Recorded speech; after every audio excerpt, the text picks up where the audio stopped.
Sophie Hartley and the Facts of Life by Stephanie Green. Sophie Hartley, age 10, does not want to be a teenager. She vows she'll never be like her older sister Nora, who has tantrums about her hair and about a list of things too long for Sophie to keep track of. Older brother Thad is preoccupied with his girlfriend of the moment, whoever she is, and acts like he doesn't belong to the family anymore. No, Sophie likes being who she is right now, helping out at home, doing art projects, and hanging out with her two best friends. And another thing, next year, Sophie's class will see the movie about body changes, and her classmates are already buzzing about it. Sophie doesn't want to know about that embarrassing stuff yet. How can she prove to know it all destiny that she, Sophie, isn't immature? As usual, Sophie faces challenges head on, determined and resourceful.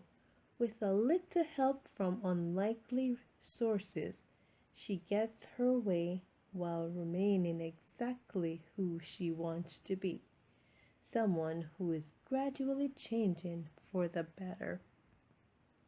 Chapter 1. I hate my hair. Sophie took a pair of socks out of her top drawer and counted to herself silently. 1, 1,000. 2, 1,000. I hate my hair. Her older sister Nora shouted it louder this time, and she slammed the door of the bathroom cabinet before turning on the hair dryer full blast.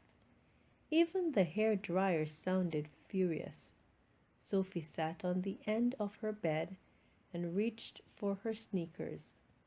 There once had been a time when the next thing to happen would have been Nora's storming into their room, hurling her hairbrush onto the dresser and snarling, "Don't talk to me," before Sophie had even opened her mouth.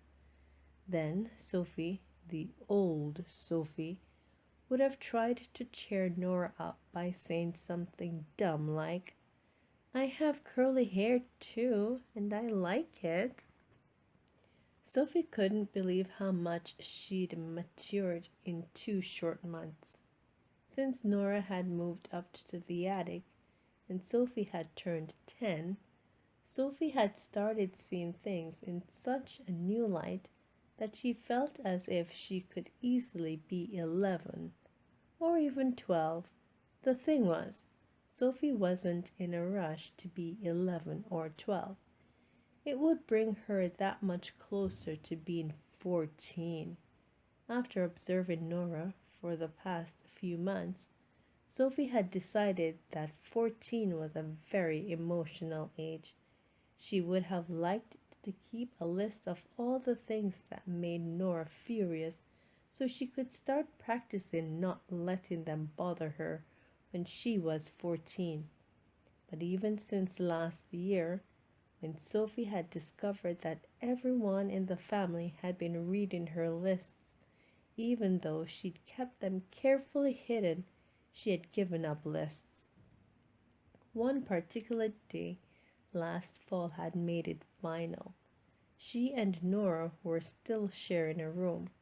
Sophie was sitting at Nora's desk, intently reading something written in purple ink that she'd found in the desk drawer Nora had labeled "Keep Out," and didn't realize her sister had come in until Nora shrieked. Then Sophie, who was so shocked by what she'd read that she completely forgot she'd taken the key to the drawer from its hiding place, taped inside Nora's winter boot at the back of the closet, looked at her sister and said, "Mr. and Mrs. Ian Bishop? Mrs. Ian Bishop? Nora Hartley Bishop? Nora!" Sophie had cried.